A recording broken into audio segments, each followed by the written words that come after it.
Quero que você pegue cada detalhe. Ele foi para Jesus. Em 81 eu nasci.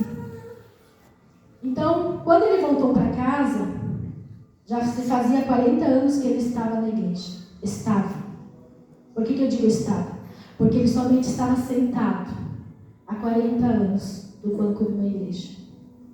Aí você vai me perguntar assim, mas você falando assim do teu pai que estava há 40 anos sentado no banco de uma igreja? Sim. Você vai entender o porquê. Porque muitas vezes, na nossa caminhada, nós guardamos muitas coisas.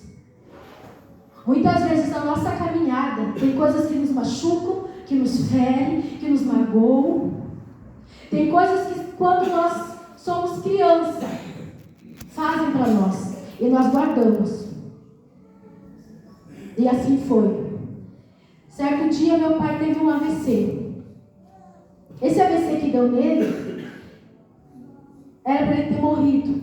Diz que é aquele AVC que dá que não tem volta a pessoa. Mas a gente não entendeu até então o que tinha acontecido. Deu AVC nele, a gente trouxe ele para casa e nós orando para o Senhor curar ele. Nós orando para o Senhor restaurar as forças dele. Certo dia, irmãos, nós fomos no jejum de 12 horas em Campinas. Os irmãos conhecem lá no pastor Amaury. E o Espírito Santo ele falou fortemente ao meu coração. Ele disse assim: você serve um Deus de milagre. Um Deus que ainda faz milagre. Mas do jeito que o teu pai está, hoje, ele está salvo. Se eu curar ele e voltar às forças, vocês conseguem entender? Da forma que ele estava, que deu o AVC, o Senhor havia resgatado ele. Eu vou entrar já para vocês entenderem o porquê. Se passou o tempo, certo dia eu estava limpando a igreja, que é do lado da casa dele, e o Espírito Santo me disse assim: hoje teu pai vai ser sarado e curado. Aí eu questionei, né? Porque a gente questiona. Eu disse, mas lá o Senhor disse que ele ia ser sarado e curado. E o Senhor está me dizendo aqui que ele vai ser sarado e curado. Daí a pouquinho veio a minha menina mais velha e disse assim: mãe, eu vou estar passando mal. Aí eu disse assim: daqui a pouquinho eu vou lá. Eu terminei de ir para a igreja, conversando com o Espírito Santo ali, porque o Espírito Santo ele ainda conversa com nós. Quando eu cheguei do lado da cama dele, eu olhei para ele e disse assim: pai, hoje o Senhor quer te curar e te sarar a tua alma. Quando eu falei assim para ele, o Senhor queria sarar e curar a alma dele, ele entrou em choro, ele entrou em desespero. Você consegue imaginar seu pai ou sua mãe em desespero na tua frente? E naquele momento eu estava como pastora dele, não como filha. E quando eu comecei a relatar o que o Espírito Santo tinha trazido, ele começou a dizer assim: filha, aconteceu algo na minha infância, e se eu visse essa pessoa hoje na minha frente, eu mataria. Você consegue entender quando eu disse que só estava sentado há 40 anos? Que o Espírito Santo possa trazer à tua memória se algo tem te machucado até o dia de hoje, se algo tem ficado no oculto e no escondido até o dia de hoje, porque o Senhor quer sarar e curar a minha e a tua alma. Conversei com ele, não vou relatar para vocês o que aconteceu, mas foi algo na infância dele, e ele levou aquilo a vida inteira. Chegou a minha irmã Rosalaine, que ela estava aqui nesse momento, o Adriano. A gente foi para a igreja. E eu disse assim: pai, o senhor precisa liberar.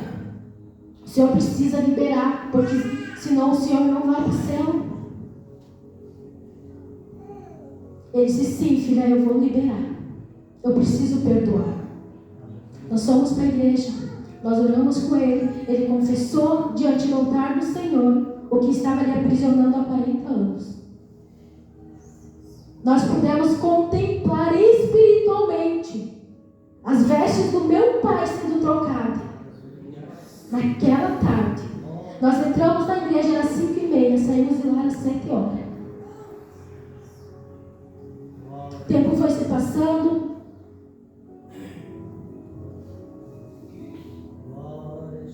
E o meu pai começou a sentir ansiedade. E veio o Espírito Santo novamente e diz assim: faz um culto familiar. Então nós temos o grupo dos irmãos e eu mandei para eles. Eu disse: o Senhor mandou nós fazer um culto familiar. Porque Ele precisa abençoar a sua geração. Isso depois que Ele foi sarado e curado da alma. Assim nós nos reunimos na igreja e foi feito este culto familiar. Onde Ele abençoou filhos, netos, noras, genros. Aonde Ele perdoou a minha mãe. Porque muitos irmãos conhecem a nossa trajetória. A minha mãe o traiu, a minha mãe o saiu de casa, deixou nós quando era pequeno. Mas em nenhum momento o pai disse assim para nós: não amem a sua mãe. Em todo momento Ele ensinou nós a amar e honrar ela. Neste culto familiar, Ele abençoou a todos nós. A todos. Foi um mover muito lindo, onde Ele trouxe a palavra para quem estava lá sobre o rico e o Lázaro.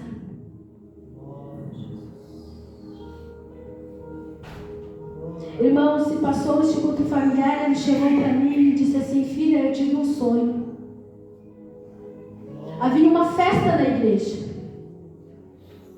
e tinha só pessoas convidadas especiais. Estava chovendo. Eu cheguei para o meu esposo e eu disse assim: Jesus vai levar o pai. Agora ele está preparado.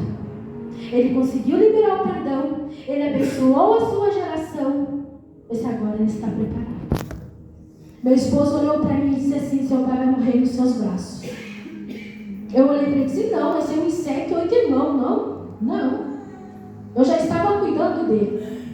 Irmãos, o mais interessante é que nas madrugadas, vocês que conhecem a irmã Helena, que hoje descansa no Senhor, nas madrugadas ela ia do lado da cama do pai e dizia assim: Jesus, cura meu filho.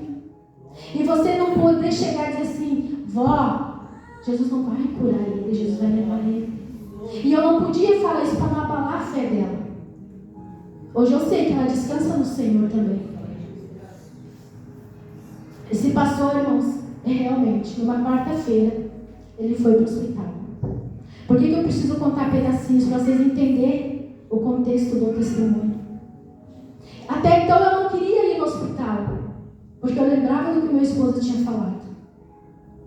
Eu não queria ir. Aí na quinta-feira de tarde eu subi, ia ficar só um pouquinho lá. Era para o meu genro chegar lá. Quando o meu genro chegou, o Espírito Santo disse: não, você vai ficar. Aí eu disse para o meu genro: você pode ir que eu vou ficar até vir dos irmãos. Não deu 5 minutos. Ele começou a dizer assim: filha, eu estou cansado. Filha, eu estou cansado. Aí eu olhei para ele e disse assim: pai, vamos fazer uma oração? Mas assim como eu estou falando com vocês, eu falava com ele. E ele disse: sim, vamos fazer uma oração. E a gente fez essa oração. E no final da oração ele disse assim: seja feita a vontade do Senhor. Igreja, quando ele falou seja feita a vontade do Senhor, ele deitou nos meus braços, ele suspirou 3 vezes para cima e ele fechou os olhos. Eu digo para vocês que eu vi meu pai dormir. Eu não vi ele morrer, eu vi ele dormir nos meus braços. O quarto estava cheio, pessoal apavorado, mas eu estava tranquilo, porque eu sei para onde ele foi. Eu sei que o Senhor precisou curar a alma dele. E hoje muitas vezes nós estamos somente sentados no banco de uma igreja e não deixamos ser sarados e curados. Uma madrugada o Senhor me acordou, era 1h30 da manhã, e disse assim: você vai escrever esse testemunho. E você vai ir nas igrejas e você vai levar esse testemunho. Porque muitas pessoas precisam ser saradas e curadas. Em muitos lugares que nós temos ido, o Senhor tem tratado.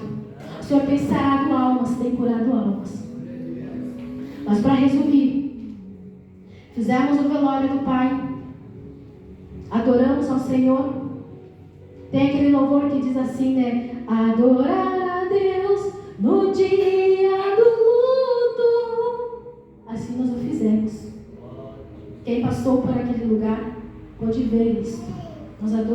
ó Senhor. Nós exaltamos, ó Senhor. Assim nós o fizemos com a avó Helena também, né? Que foi agora essa semana também que o Senhor a levou, ela voltou para casa. E realmente passou por aquele lugar. Pessoas especiais, pessoas convidadas. E estava chovendo. O detalhe, estava chovendo. Então o que eu quero deixar hoje à igreja, porque o Senhor, Ele tratou comigo também, Ele tratou com a nossa casa, Ele tratou com os nossos irmãos. E eu creio que até o dia do Senhor vir, Ele vai tratar com a vida da minha mãe. Porque se hoje o inimigo ceifar a vida dela, eu vou chorar. Porque eu sei para onde vai a alma dela. Mas eu creio que o Senhor ainda há de resgatar. Então, com a permissão do pastor, eu convido a vocês a se colocar de pé neste momento. E se o Espírito Santo tocou o teu coração, algo que você precisa liberar diante do altar do Senhor,